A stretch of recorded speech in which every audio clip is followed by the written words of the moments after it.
Boa noite a todos. Dando continuidade ao estudo do capítulo 10, Bem-aventurados os misericordiosos, hoje falaremos sobre a indulgência, que está na instrução dos Espíritos.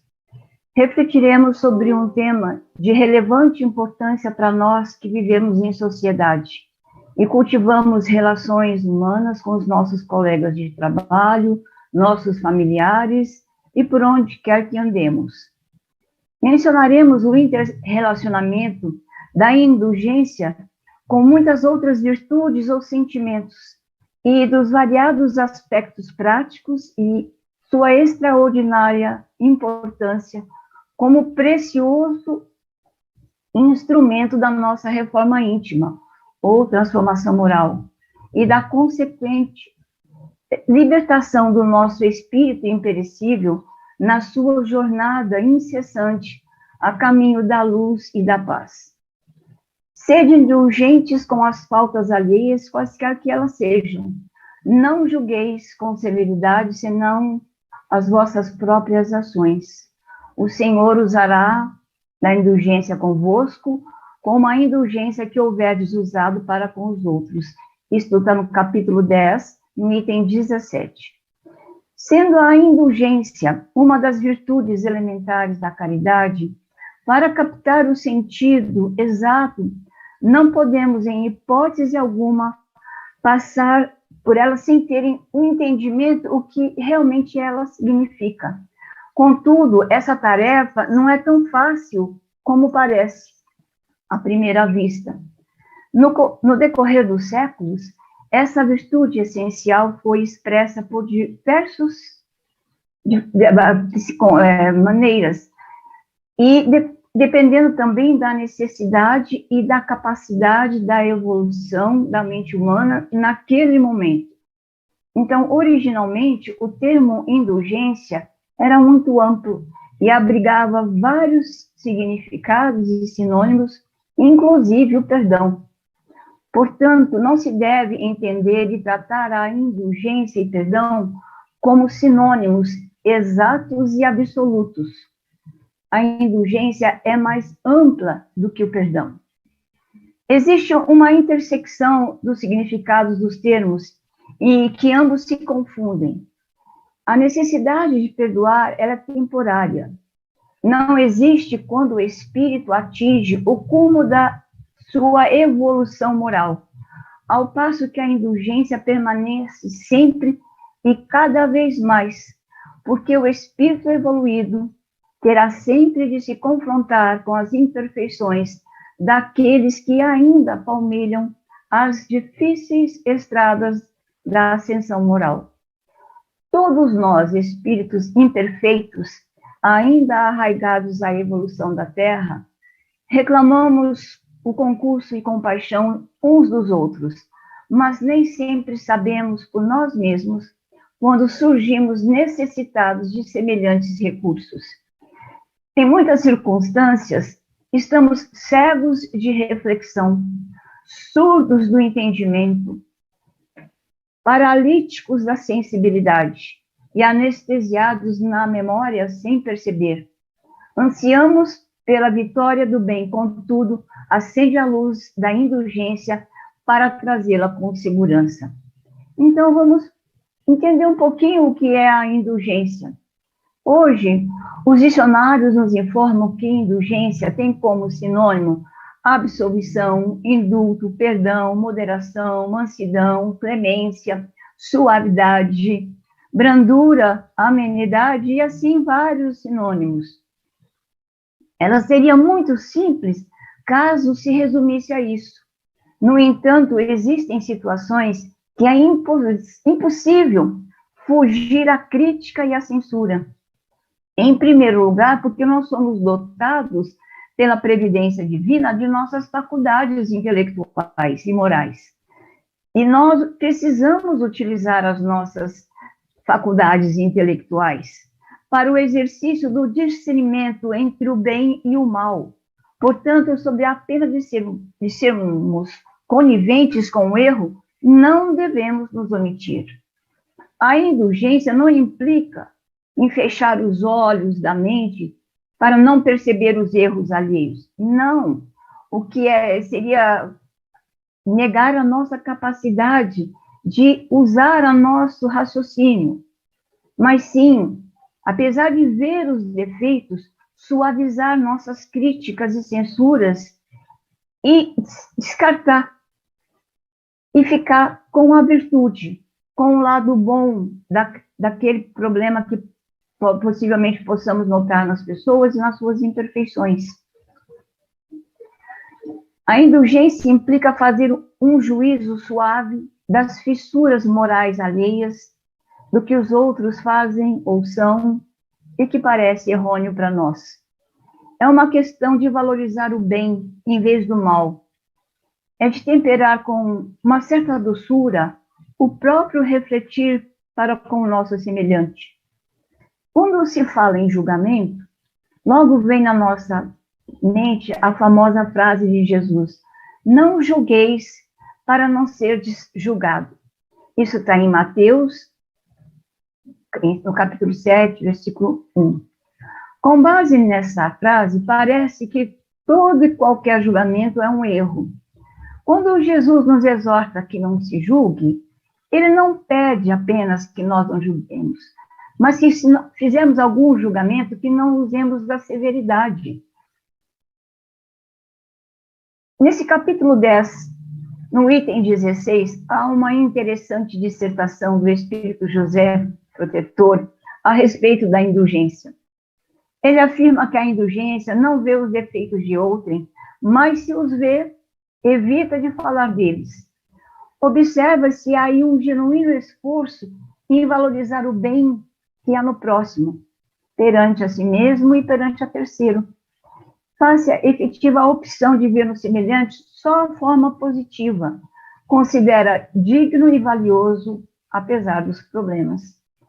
A mensagem fala que a indulgência consiste em um sentimento doce e fraternal que todo homem deve alimentar para com seus irmãos.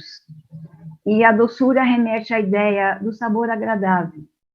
O sentimento da indulgência é suave, saboroso, tranquilizador e fraterno.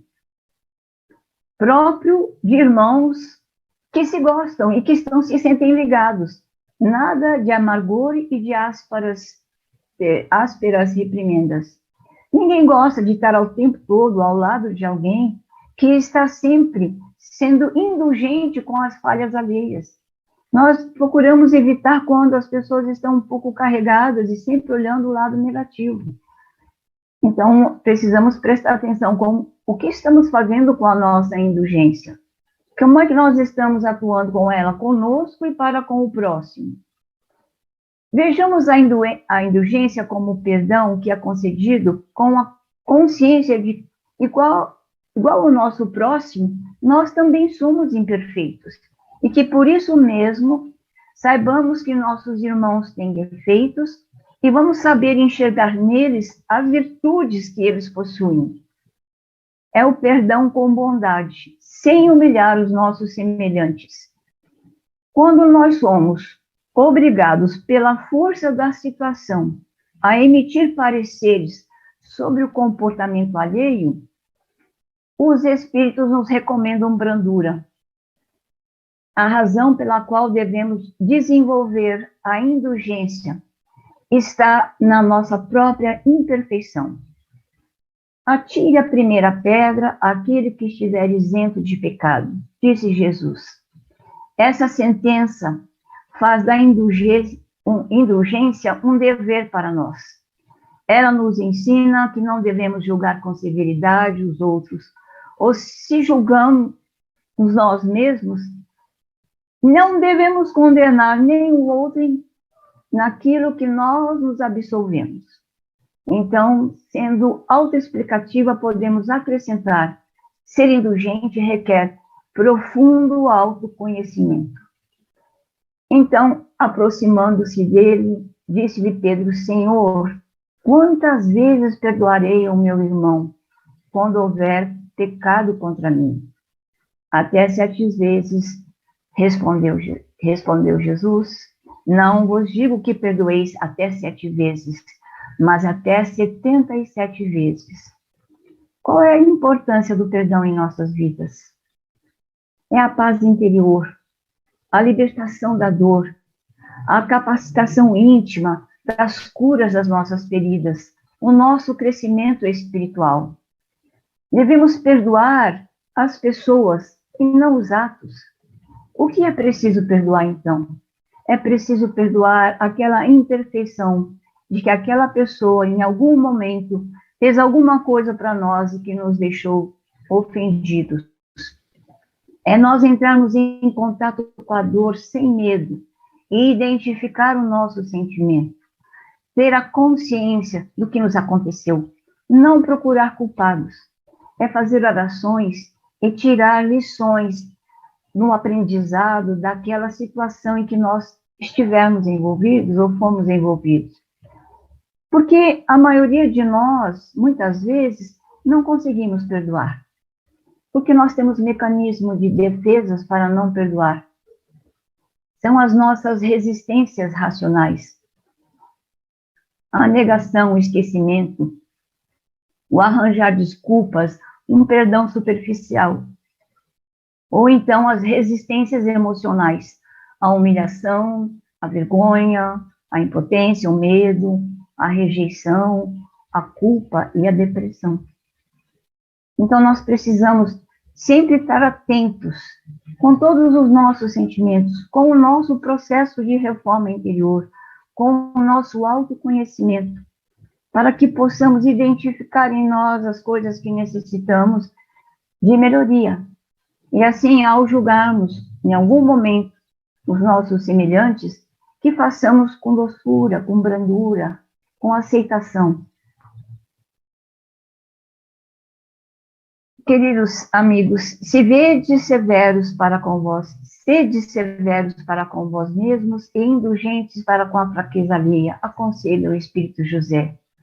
Essa também é uma forma de praticar a santa caridade, que poucos de nós observamos. Todos nós temos más tendências a vencer, defeitos a corrigir, hábitos a modificar. Todos nós temos um fardo mais ou menos pesado que carregar para subir o cume da montanha do progresso. Quantas dissensões e funestas disputas se teriam evitado com um pouco de moderação e menos suscetibilidade? Quantas doenças, quantas enfermidades decorrem da intemperância e dos excessos de todo gênero? Então nós precisamos perceber que nós temos que manter sempre em vigilância. Como Jesus nos diz, vigia e ora. Vigia as suas atitudes, vigia as suas ações, modifique aquilo que é possível modificar, em qualquer situação que seja. A indulgência pacífica ao infrator auxilia o espírito crescer em espírito e abre áreas de simpatia naqueles que a proporcionam. A partir do reconhecimento da nossa própria imperfeição, aumentaremos a nossa capacidade de compreender a imperfeição dos outros. Portanto, a indulgência é substancialmente uma virtude em que o espírito, a partir do autoconhecimento, passa a entender e a sentir compaixão pelos espíritos ainda imperfeitos. A indulgência revela sabedoria da razão. O espírito abandona o orgulho, ou seja, o sentimento de superioridade que alimenta em relação aos outros. Entende, sobretudo, que todos guardam dentro de si a capacidade de se melhorarem. E assim passa a ver os outros com os olhos de amor. Por isso, a indulgência significa a virtude da compreensão. E nós vamos perguntar que benefícios proporcionamos ao próximo sendo indulgentes. A nossa indulgência tem um efeito salutar, de fazer com que o outro se sinta merecedor da solidariedade alheia. E isso torna feliz. Mas como é que nós vamos diferenciar a indulgência e a negligência? Negligência representa desprezo, indolência, desleixo, incúria e indiferença. Indulgência é ação positiva, informando o nosso semelhante que estamos aqui para sermos seu irmão, dispostos a amá-lo e aceitá-lo com as suas limitações, cientes de que ele possui virtudes e que elas podem iluminar o caminho para nós e para ele e tornar melhor o planeta Terra. Conhecemos um ditado que diz: fale sempre de maneira doce, pois você pode acabar engolindo as palavras. Até que ponto a indulgência pode abrandar os erros cometidos em existências anteriores? Até o ponto de nós e o nosso próximo nos sintamos irmãos novamente. E ao retornarmos ao mundo espiritual, teremos tanto amor um pelo outro que não vejamos razões para que no passado tivéssemos diferenças. E uma pessoa indulgente é todo aquele que se esforça para amenizar as falhas e defeitos alheios, contemporizando com os pontos favoráveis as intenções nobres e mesmo o passado valoroso daquele que erra. Indulgente é aquele que busca sempre uma justificativa comum do comportamento humano e para as falhas morais dá uma visão menos pesada, considerando sempre aquele que erra um aprendiz da arte de viver. Aquele que é indulgente toma os erros alheios e oculta-os, evitando que se propaguem, e se a malevolência os descobre, tem sempre uma desculpa à mão para os disfarçar, mas uma desculpa plausível, séria, e não daquelas que, fingindo atenuar a falta, fazem ressaltar a pérfida astúcia. Ser indulgente é demonstrar conhecimento das leis morais e da sua aplicabilidade. É ser portador da compreensão das limitações do próximo e a não estimular o seu lado negativo. Muito pelo contrário, a indulgência se torna o exemplo da reta e digna conduta que devemos ter nas mais variadas circunstâncias em que estivermos envolvidos.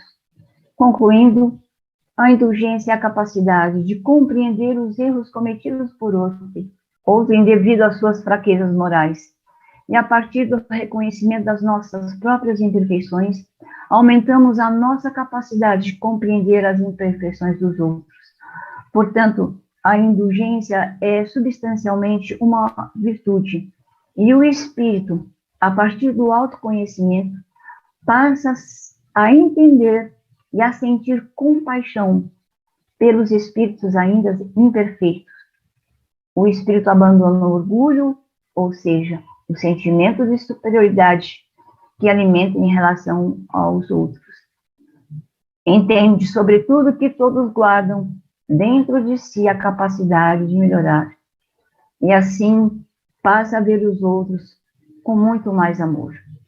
Por isso, indulgência é uma virtude da compreensão, que todos nós possamos aplicar a indulgência no nosso cotidiano e darmos a chance a nós mesmos e ao nosso próximo de nos livrar dos grilhões da mágoa e do ódio. Seja na família, no trabalho, seja em qualquer lugar, há sempre alguém que esteja precisando da nossa atenção, do nosso amor, do nosso perdão e da nossa indulgência, pois indulgência é evolução. Que assim seja.